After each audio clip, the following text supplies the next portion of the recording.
Bom dia, moçada! Quem vos fala é o professor Eugênio Bastos, canal Geogênio, a serviço dos alunos que gostam de estudar e passar em concursos. Alô, moçada! Vamos se inscrever no canal, deixe aquele like, compartilhe o vídeo, acione o sininho e ajude o professor Eugênio Bastos a democratizar o ensino da geografia. Moçada, no nosso encontro de hoje, iremos finalizar a aula sobre sistemas de transportes do Brasil, parte 2. No nosso último encontro, falamos sobre os transportes ferroviário e rodoviário. E hoje falaremos dos transportes aquaviário, aéreo, dutoviário e intermodal ou multimodal. Vamos começar falando sobre o transporte fluvial.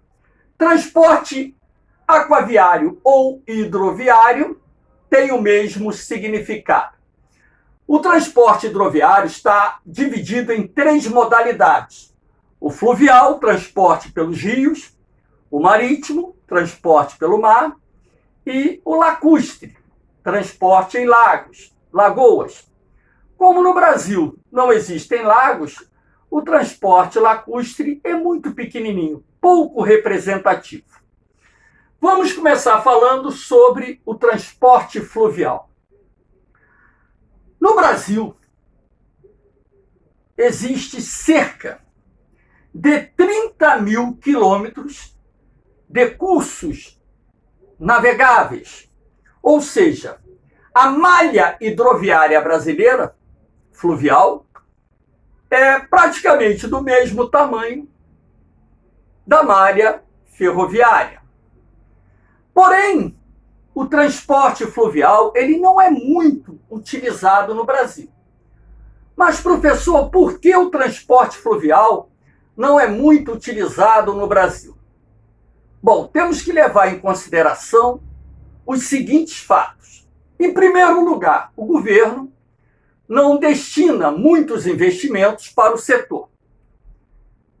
Segundo, que a maior parte do território brasileiro possui um relevo planáltico, razão pela qual muitos rios são encachoeirados, possuem corredeiras, obstáculos naturais à navegação fluvial. Professor, é possível transformar um grande rio de planalto numa hidrovia? Em determinadas situações, sim. Mas, para isso, são necessários altíssimos investimentos, como, por exemplo, a construção de barragens, acompanhadas de sistemas de eclusas, que são aqueles tanques de alvenaria com comportas, utilizados como se fossem elevadores, para que as embarcações possam navegar rio acima ou navegar rio abaixo, superando os obstáculos de diferença de altitude no traçado de um determinado rio.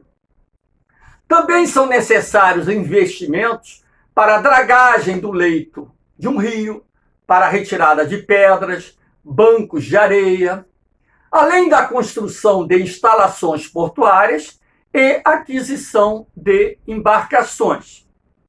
Como no Brasil o relevo é predominantemente de planalto, logicamente que predominam os rios de planalto em nosso país.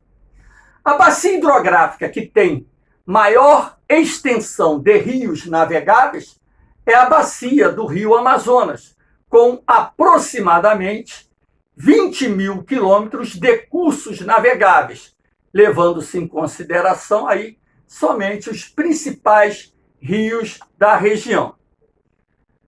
Esses obstáculos ou esses problemas limitam a utilização do transporte fluvial no Brasil. Porém, como na Amazônia existem muitos rios navegáveis e a região possui poucas rodovias, e a maioria das rodovias que cortam a Amazônia são estradas de terra que se transformam em verdadeiros atoleiros durante uma boa parte do ano, período das chuvas. A região carece de ferrovias e, por essa razão, o transporte fluvial é o mais utilizado na Amazônia brasileira. Nenhuma região do Brasil utiliza tanto o transporte fluvial como a região amazônica. Os rios na Amazônia são as estradas que andam, não só para o transporte de passageiros, como também para o transporte de cargas. Aqui nós temos um mapinha mostrando a vocês as mais importantes hidrovias do Brasil. A hidrovia do Amazonas, só em território brasileiro, o Amazonas tem cerca de 3.000 quilômetros de cursos navegáveis. Você pode chegar subindo o rio Amazonas à cidade de Iquitos, no Peru, e através de alguns dos seus mais importantes afluentes, você pode chegar na Bolívia, no Peru, e também na Colômbia e ainda na Venezuela, porque o Rio Negro possui um canal natural que se liga ao rio Orinoco, que é o principal rio da Venezuela. Então, nenhuma região brasileira tem uma extensão de rios navegáveis como a região amazônica. Aqui nós temos a hidrovia do Tocantins-Araguaia, com aproximadamente 1.500 quilômetros de extensão, hidrovia esta de grande importância para o escoamento não só de produtos derivados do agronegócio, assim como produtos extrativos até o Porto de Belém. Aqui nós temos a hidrelétrica de Tucuruí, onde o governo construiu um sistema de eclusa para permitir a navegação até o Porto de Belém, localizado próximo ao Oceano Atlântico. Aqui nós temos a hidrovia do São Francisco, com aproximadamente 1.000 quilômetros de extensão.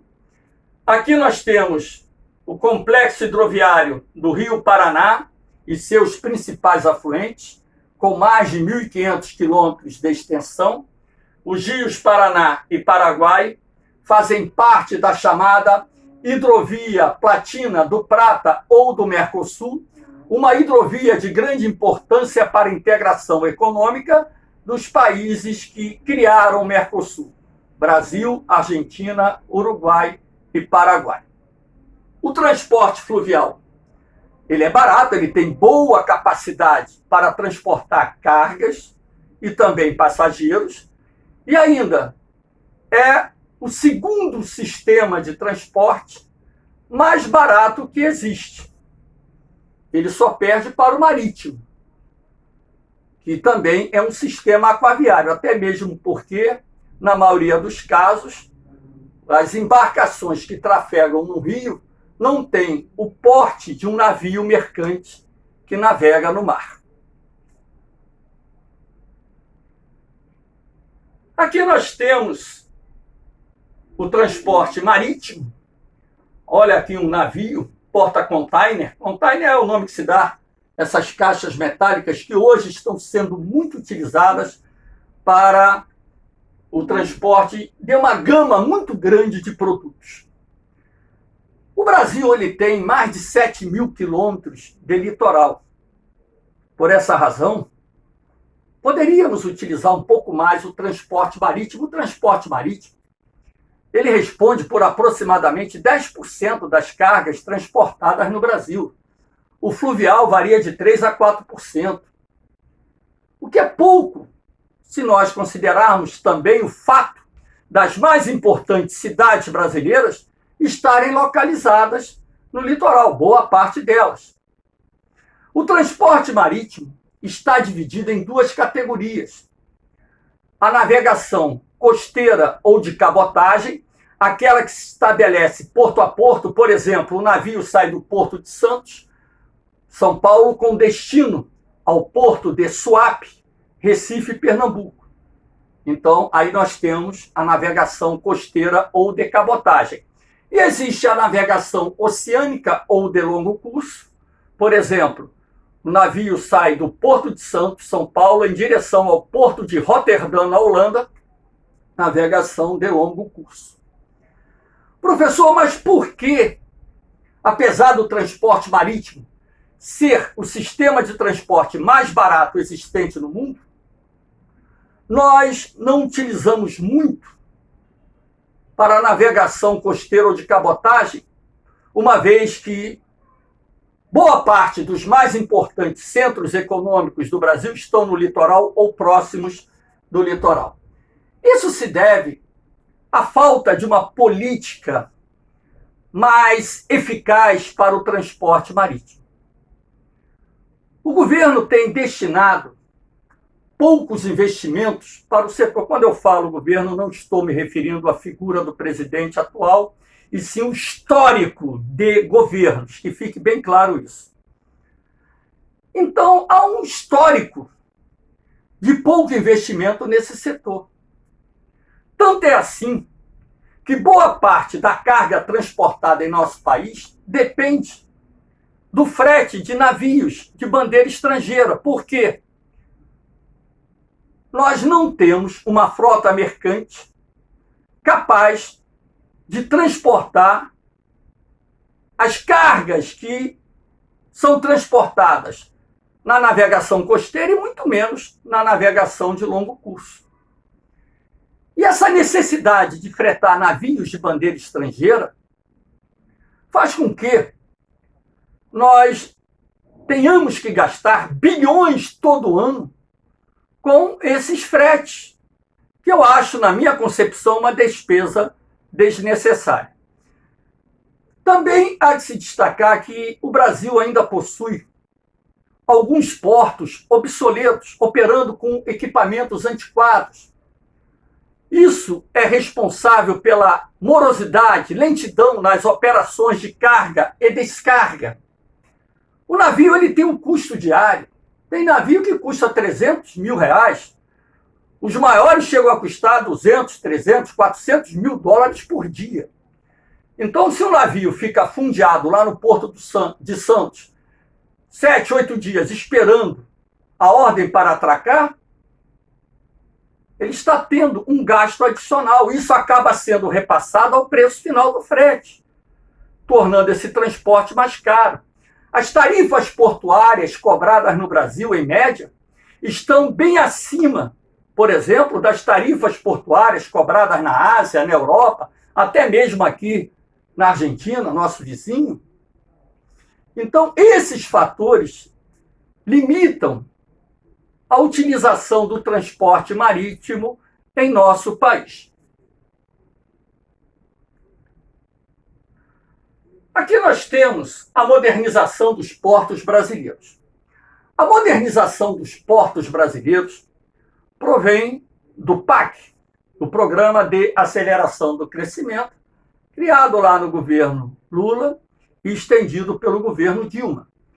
Um dos objetivos desse programa foi a modernização dos portos e também a permissão para a instalação no país de terminais portuários privados, e o governo também começou a privatizar terminais portuários através do sistema de concessão. Dessa forma, atrai-se investimento, os portos se modernizam, tornam-se mais competitivos e, sendo assim, é possível ampliar essa participação do transporte marítimo na navegação costeira ou de cabotagem e também criar condições para que o Brasil possa exportar e importar uma maior quantidade de produtos.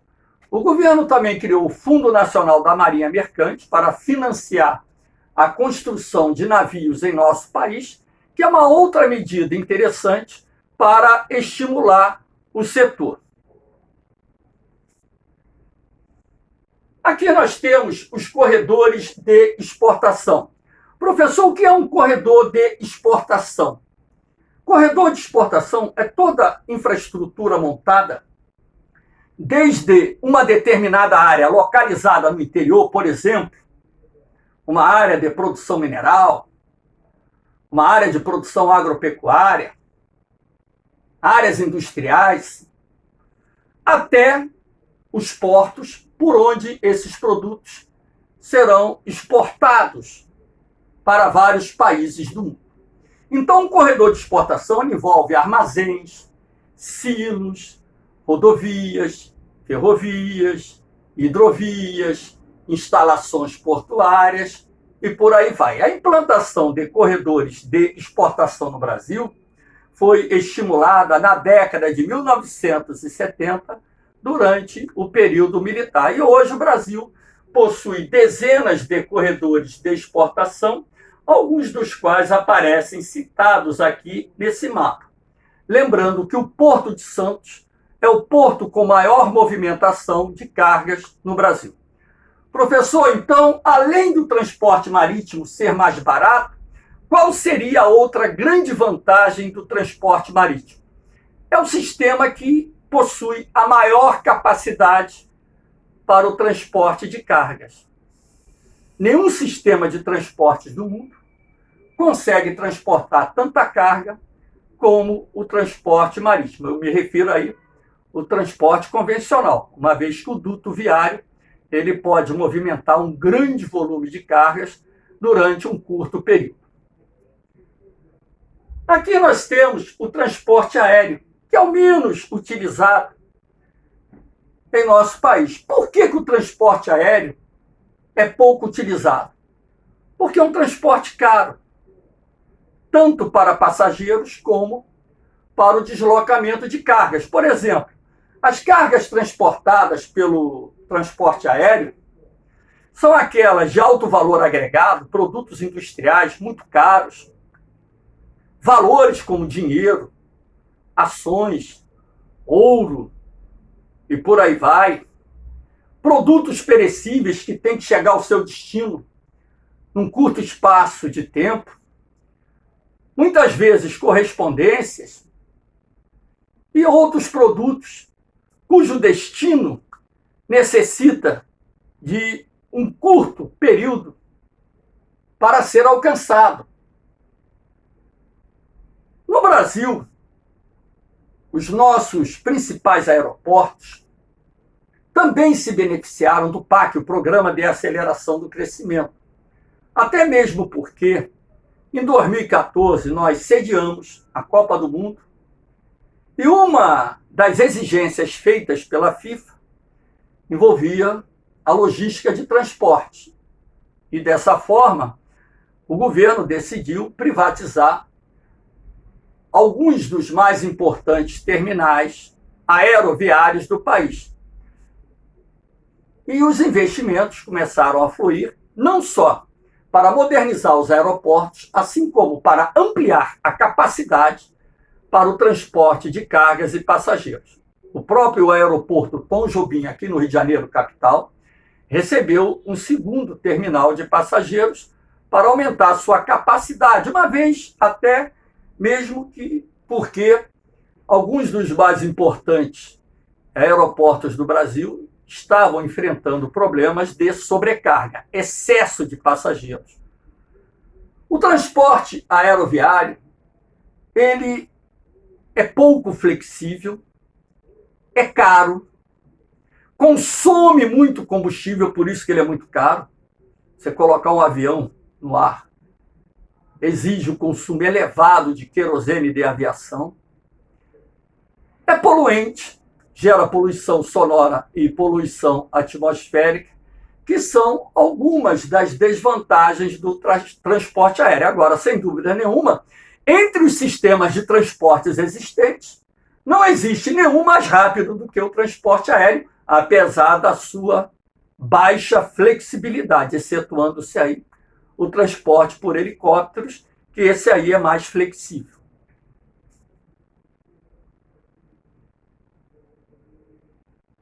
Aqui nós temos o transporte dutoviário. Olha a imagem aqui de um duto sendo construído. Esse sistema de transporte é utilizado, por exemplo, para o transporte do gás, gasoduto, do óleo, oleoduto, de produtos químicos, de água, e tem o mineroduto, que é aquela esteira rolante por onde o minério é transportado. O transporte dutoviário hoje responde por cerca de 3% das cargas transportadas no país, destacando-se aí o gás natural, a água e o óleo, que são os 3 principais produtos transportados nesse sistema. É um sistema de baixo custo operacional muito interessante. E aqui nós temos o transporte multimodal ou intermodal. Professor, o que seria esse transporte multimodal ou intermodal? O transporte multimodal nada mais é do que a combinação de 2 ou mais sistemas de transporte para levar a carga até um destino final, com o objetivo de reduzir o custo ou o valor final do frete. Aqui eu coloquei essa imagem para mostrar, olha, a rodovia de 0 a 400 quilômetros é viável você fazer o transporte por rodovias. Se tem uma ferrovia a partir daí, você tira o produto do caminhão e joga no trem. O trem é bem viável, de 400 a 1.500 quilômetros. E se você não consegue levar esse produto de trem até o destino final, e pode utilizar o sistema hidroviário para complementar essa viagem, então você coloca a carga no navio. O transporte hidroviário ou aquaviário, ele tem uma boa recomendação para o deslocamento de cargas acima de 1.500 quilômetros. Claro que os corredores de transporte multimodais não necessariamente utilizarão essa regrinha aqui. É apenas para mostrar a vocês as vantagens de cada sistema de transporte por quilometragem. Então, é aquilo que eu disse. O transporte multimodal, ele foi criado para reduzir o valor final do frete. No Brasil, a partir da década de 1990, foram implantados inúmeros corredores de transporte multimodal. Porém, nós não temos a intermodalidade tão desenvolvida como, por exemplo, existe nos Estados Unidos, Canadá, na Europa, na China, no Japão e por aí vai. Moçada, espero que tenham gostado da aula. Dê aquele like, se inscrevam no canal, compartilhem o vídeo e ajudem o professor Eugênio Bastos, porque o canal de Eugênio foi criado para ajudar você que gosta de estudar a passar em concursos. Vamos democratizar o ensino da geografia. Um forte abraço, um beijão no coração. Fiquem com Deus. Eu vou, mas eu volto. Fui!